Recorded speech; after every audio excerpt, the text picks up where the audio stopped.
We're taking you to East Central Africa for our next story today. It centers on the veterinarians who are caring for wildlife in Rwanda. The Virunga Mountains are home to some famous and endangered primates. The golden monkey is one, the mountain gorilla is the other. These can grow to be 5.5 feet tall and weigh as much as 500 pounds, and they can catch diseases from humans. Richard Quest explores what it's like to have gorillas in the midst. The Virunga mountain chain in East Africa. Stunning, beautiful, and boasting one of the most diverse habitats on the continent. This is where to find the true kings of the jungle. More than half of the world's population of endangered mountain gorillas live here. And I've come to meet a few of them. Duly sanitized and ready to start the climb to the gorillas, we have to wear masks throughout. Obviously, this is to protect ourselves, but more importantly, to protect the gorillas from us. Quite right, too. Onwards! We humans share 98% of our DNA with gorillas. It means coronavirus may be just as harmful to them as us. Even before COVID, gorillas have suffered from respiratory infections. We have confirmed that some of those were from humans, but they are more vulnerable with our activities, given that they're close to us. We can transmit disease to them. Our diseases are very deadly when they get to their communities.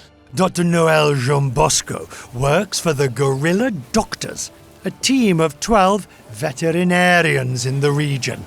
His patients have been more prone to catching human illnesses for more than a century, ever since the expansion of agriculture in the area. This susceptibility to our illnesses, combined with historic hunting of gorillas, was disastrous for the population. In 1933, King Kong movie. That one has initiated the more hunting, buying permits and going out and hunting gorillas. If you kill one, you're extraordinary. So that's what went on, leading to the significant decline of great apes. In the 1980s, their number was less than 250.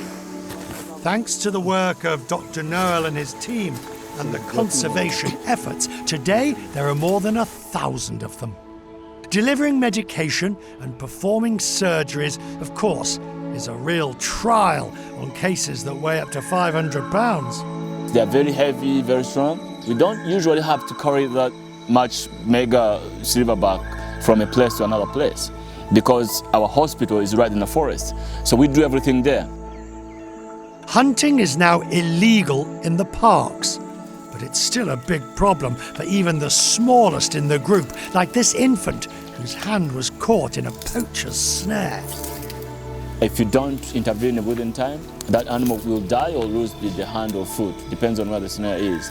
Freeing and returning him safely to the group was a career highlight for Dr. Noel. The feeling where you're making a difference, it's very unique. You see how much you're contributing to the using veterinary science to restore a population. It's really beyond imagination. You feel like, wow, I'm there. As for me, observing these miraculous creatures so close to us and so threatened by what we do. It's difficult to express how overwhelming it is to be in their presence and watching the interplay, trying to work out what's going on between the silverbacks and the blackbacks and the kids and the rough and tumble and the internal dynamics, and then they just wander off, leaving us wondering, well, what was it all about?